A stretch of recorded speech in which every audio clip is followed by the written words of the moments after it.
So, new PlayStation 5 Themes update now live for some people. Big PlayStation Portal April update is live. New PlayStation 5 first-party title launches this year. Those are the stories we're going to cover today. And if you could hit that like button on the video, thank you to those that do it. And as always, it's very much appreciated. First, yes or no, are you getting The Last of Us Complete Edition or not? Sony has officially announced it yesterday. It leaked not too long ago. We were talking about it before, that it was going to be a Last of Us announcement. We don't know what it was, related to part 1, 2, or something else, or a dual pack of both games, and it turns out to be a dual pack of both games. So I'm curious who's getting it. So comment below, yes or no, if you're getting The Last of Us Complete Edition or not. Let me know down in the comments below. Now, diving into the first story of the video, big PS5 first-party title launches this year. Reading from PlayStation Lifestyle, Sony has announced quite a few first-party games and console exclusives for PlayStation 5 in 2025, and another one may join the list. A reliable insider has claimed that Bungie's multi-platform shooter Marathon, which will be revealed in a showcase this weekend, is also scheduled for release this year. All eyes are on Marathon, as it happens to be the next big game from Bungie, who hasn't released anything outside of the Destiny IP in over a decade. The studio's acquisition by Sony, which costs a pretty penny, is often scrutinized because we have yet to see the gamble pay off.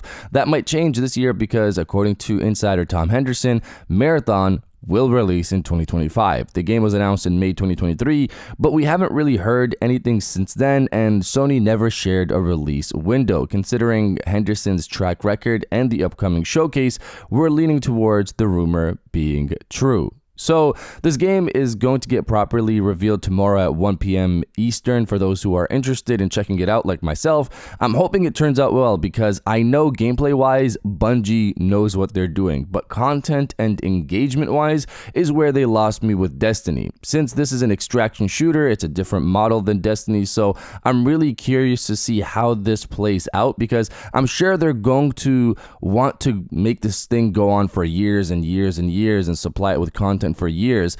If it's dropping this year, I'm assuming they're going to try to avoid GTA 6's launch window, which is this fall. So I'm assuming this thing could potentially release in the summer, maybe late summer. Let's see. And if you're enjoying the video so far, hit that subscribe button and join our growing community on our way to 150,000 subscribers.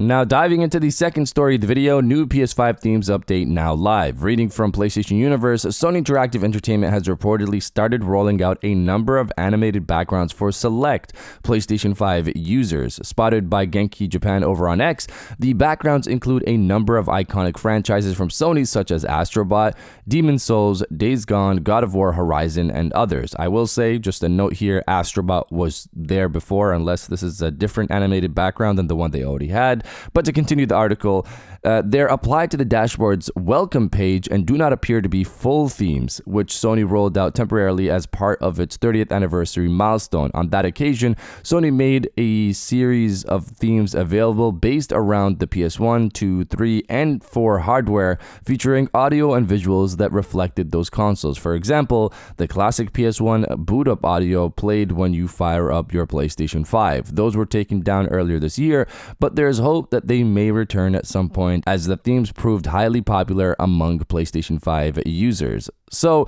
I've managed to see some of these animated wallpapers people have slipped online, like the one for Ghosts of Yotei and the one for Days Gone, and they look great. I honestly don't know why Sony doesn't just allow you to have this across the UI, just give people the option to see the game's image or this animated background, match that with similar coloring, a similar tint around the icons, and you have a clean animated theme background situation, simple themes for the PlayStation 5. I'm honestly wondering if it is a system limitation and that's why they kept it locked to the welcome page and only have a static image across the UI like they did for the 30th anniversary themes, which I hope do return soon. But those were just static themes across the main UI, and then you have some animation in the welcome page. So I worry that this is a system limitation.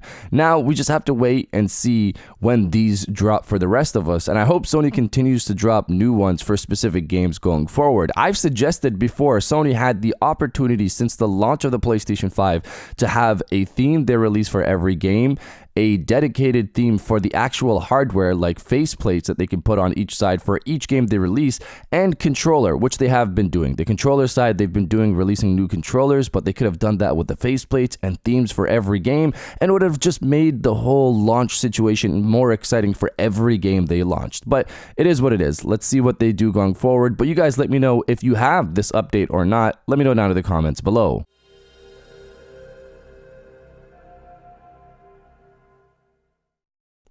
And now diving into the final story of the video, big PS Portal update now live. So it's really great to see how much support Sony is giving the PlayStation Portal.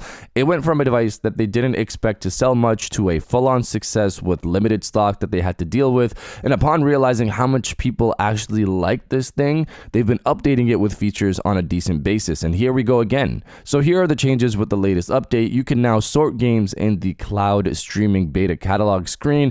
There will be a new sort icon added to the top left corner, allowing you to sort games by recently added to PlayStation Plus, which is the default, name, and then release date. You can also now finally capture gameplay up to 3 minutes long. The create button on your PlayStation Portal will now be enabled during cloud streaming beta sessions.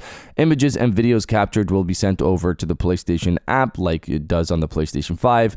You can now queue your games, which was a surprise to see for me because it tells me that Sony might be expecting a lot of people on the cloud streaming service sometime soon, because you can now wait for your turn to play when the streaming server is full. The estimated wait time will be displayed on the screen, and the game session will automatically start as soon as it's your turn. So I don't know if Sony is set to do something interesting in the near future that's gonna have this cloud streaming hit way more people. I'm curious about that. You can now pause your cloud gameplay session. Gameplay will pause when you open the PlayStation Portal quick menu. When you press the power button once, PlayStation Portal will be put into rest mode and the game will be paused. You can unpause and get back to your gameplay session by pressing the power button again. If the PlayStation Portal remains in rest mode for more than 15 seconds, the cloud streaming session will be disconnected. Gameplay will also pause when a system error message is displayed at the bottom of the screen. Beyond that, we have notification of inactivity, so if you're inactive for more than 10 minutes, they'll let you know, warning you that the game will disconnect sometime soon. And finally, a feedback UI, so you can let them know how your streaming session was while you're playing it on the PlayStation Portal. So that's everything, and more will continue to come. It's great to see the support the Portal is getting, but you guys let me know if you're using the cloud streaming service on the Portal or not. Let me know down in the comments below, and if you guys did enjoy this video, please hit that like button, as it always helps, and subscribe if you're new. I got new videos every Monday, Wednesday, and Friday, and now I'll check you guys out on the next one. And welcome back to the after show. This is the part of the video where we have a little fun down in the comments below. If you're old, welcome back. If you're new, welcome. For today's thing, what I want you guys to do is to body, obliterate, destroy, and overall harass the comment section with "The event is close." I'm excited for the marathon event tomorrow. I want to see gameplay of this thing and how it turns out. If you are excited like myself, destroy the comment section with "The event is close," and I'll definitely heart those comments like I always do, because I appreciate everybody who stays to the end of my videos. And now I'll check you guys out on the next one.